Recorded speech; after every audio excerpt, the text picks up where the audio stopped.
All right, you're listening to On Deck, presented by Amazing Met Zone. I'm your boy, Phil from Shirley, with my boy, Drew Minotti 82. What up, Drew?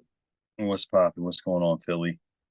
Football season right around the corner, best time of the year, leaves changing. It's just the best.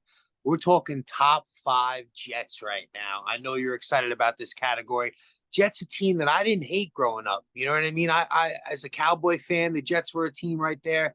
I was like, oh, we both hate the Giants. I'm okay with Jet success until Rex came in and all you guys started pumping your chests and things started going too good. Then I was like, you know what? Fuck you guys. You got to lose. I don't like seeing this. And then I've been a Jets hater ever since. My number five, though, is a quarterback who I loved. I'd probably say the best Jets quarterback that I've seen in my whole life, hands down. And that's number 10, Chad Pennington. I know he had no arm strength. Everything looked like a little wounded duck, but the guy was accurate. He's one of the most accurate quarterbacks in football history. Um, Love him. Had a noodle for an arm, but he got it there. Chad Pennington, my number five. Love the guy. Yeah, man. Like you said, like he wasn't the most athletic. He wasn't one of those guys that would pass all the quarterback tests, but he was accurate, and he did have a gun. He was new. He did have a arm, but he was smart. Definitely a smart quarterback. Um, my number five. Again, this was a tough list for me because a lot of these guys could be my number one, but Nick Mangold. He was just such a fun center. He was our cornerstone for so long. I feel like we haven't been able to replace him, since. We were spoiled for a long time to have Nick Mangold on our offensive line. He just led our team. He was just a freak, like he was so good. It was one of those positions that we didn't have to worry about, and he picked that right up from Mawai, who was, just as good, if not better. So number five is Nick Mangold, center for the Love it. Jets. Leading right into my number four, another center who you just mentioned, and that's Kevin Mawai. I just remember him when he broke his hand. The guy's still out there. He's got a club on his hand. He was just a beast, cut from a different cloth. Love the guy. You know what I mean? Not as a Jet fan, just as a football fan. Growing up, he was a guy who I always wanted on my team. One of the best centers in football for a long period of time, especially when he was with the Jets. So he's got to be on my list. Um, Kevin Mawai, number four. Yeah, he was huge, big, big, big. Uh, like you said, go down in Jets history. Mm-hmm. My number four might be controversial. He was one of those guys that not too many people like. People still don't really like him. It's Keyshawn Johnson. Uh, Oh, yeah, yeah, just coming in the league, he just he was just one of those flashy receivers. When we talked about Odell and my Giants, top five. Same thing with him, man. He was flashy, so talented. Came in the league, just first round pick, just more at a time when receivers really weren't that highly picked in the draft. mm-hmm. Um, he was so good. Just give me the damn ball, right? That was his big thing. I don't know. I loved Keyshawn. I was always a Keyshawn fan. I was upset when they got rid of him. I understand why he was a headache, and he was starting to fall off a little bit. But yeah, my number four is Keyshawn Johnson. Yeah, always loved Keyshawn, especially when he came to the Cowboys. True story right here. I'm making my confirmation, and the guy asked me what name I want. My parents asked me, and I said Keyshawn, and I was dead serious. Like at that time, Keyshawn Johnson was so big in my life. There's no Saint Keyshawn though. I didn't realize that's a thing, so that couldn't be my confirmation. Um, Jumping to my number three, this just shows you the Jets' success. The fact that I have two centers on my list, and that's going off your number four. That's Nick Mangold. He's got to be on my list. The guy was a beast. For the time he played in football, he was the best center in the game. But that just shows you the Jets' success. I got two centers on my list, and it's like we just can't see. In my whole life, we haven't seen any offense from this team. A lot of times it's been the running game. There's one other guy that's gonna be on my list, but to have two centers on my list, blown away. Nick Mangold, my number three. Yeah, like I said, we were spoiled. Really spoiled having those two guys. And like we haven't really found someone since. Which we're trying. But yeah, my number three could easily be my number one. I put him on my top five best athletes in New York was Darrelle Revis. Just a freak, man. Like his numbers are insane. You know, I last one of the top fives I rattled off. You know, keeping under 30 yards in a game. It was like Chad Ochocinco, Megatron, To, like Andre Johnson, like these guys that had historic days on everyone else.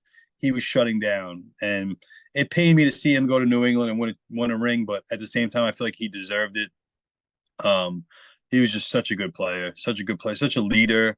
Um, you know, never really got into any trouble. Was always, doing it for the team. And I guess it pained me to see him go to New England, but at the same time, he was one of the best Jets I've ever seen and will ever see.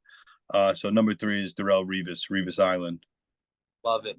Love it. My number two, one of the best running backs in football history, by far the best offensive player that I've seen the Jets have. Guy was just Mr. Jet, basically just always there, Mr. Consistency, and that's Curtis Martin, the Martian. The guy was a freak. Guy was a monster. Just hand him the ball 25 times, 30 times a game. He's going to get you 110, 125, easy on the ground with a touchdown. Guy was the man. Really was. Could be the best Jet I've ever seen. Definitely the best offensive Jet I've ever seen. But he's not number one on my list. He's number two, and that's Curtis Martin. Yeah, yeah, he's definitely one of my favorite running backs of all time. My number two, maybe it's not everybody else's number two, but this is my number two is Wayne Corbett. I mean, just Oh, watching. I love it. Yeah, he's just so scrappy. He was just one of those guys didn't belong on a football field. You're like, where's this guy like from Hofstra, like playing the NFL? Like he looked like he played in like I don't know. I don't want to like put down flag football, but still, like it looked like he just played rec league or he didn't look like he was in the NFL and he would just smoke you. Now a lot of receivers are like small, shifty receivers like that. I feel like he kind of started that trend. He was just so fun to watch. Like again, I'm sure the guys who lined up next to him were like, "Oh, this is gonna be an easy day," and he would just smoke you. It was just so fun to watch a little guy like that just rise up the ranks and not be your prototypical receiver and still just be so good. I still have a Wayne Corbett jersey. That's like one of my favorite jerseys I own. Yeah, hands down, my number two is Wayne Corbett. Love it. Love it. I was going to put Wayne Corbett on my list at number five, and I felt like I'm being too much of a homer here. I can't put this guy on here. I just loved him because he was a little white receiver, and like you said, he was the first one. So I just felt like I couldn't put him on there because of that, but I love it. Homer Drew. I love it. I love it. Homer Drew sticking to his name. My number one, it's got to be Darrelle Revis. The guy was the best cornerback, probably, definitely for his time. It'll be him and Deion Sanders will be the argument, and they're such different corners, which is crazy. He's more of that just lockdown guy. For me, with Darrelle Revis, like you were saying about these guys, he's the first guy I've ever seen in this fantasy time where you're sitting receivers because they're going against Darrelle Revis. The guy was just shutting down everybody, holding them to under 30 yards, like you said. He's got to be number one on my list. Nobody compares in his time. Richard Sherman, all these guys. Revis Island was just on another level. Guy's a freak. My number one, Darrelle Revis. Yeah, yeah. And I'm like second guessing I should have put him number one, but one is your number two, Curtis Martin. Getting New England, it was like a steal. I was like so pumped because not only are we taking away one of their best offensive players, we're getting a great offensive player, and just again one of those guys who's just a workhorse who just went out there and did it. Didn't you never heard anything about him except the fact that he just would run people over and, like you said, catching football, running the football. Like he was definitely one of those guys that just had so many tools in his tool bag. Like he was amazing. He was amazing to watch. Trying to get him down was like impossible. His consistency. That's what I think was like the most important thing about Curtis Martin was the fact that he was so consistent, so reliable. Just one of those guys that was just so fun to watch. And I'm sure if you ask running backs now, like who was one of your favorite, running backs in the '90s, in 2000, he's got to be on everyone's list. You know, he's just one of those guys who's so shifty and just so fun to watch. So yeah, my number one by far, like you said, my favorite Martian, Curtis Martin. Love it. Love it. Hey, listen, no one's going to call you a homer for putting Wayne Corbett before Darrelle Revis, okay? No one's going to say nothing about that. All the boys out there, they're all going to be like, oh, no. Drew's all right. He's not a homer. Listen, I love that guy. I still love him. I He actually, agree. I posted something and he liked it. It was like one of the highlights of my freaking Uh, Instagram. I love it.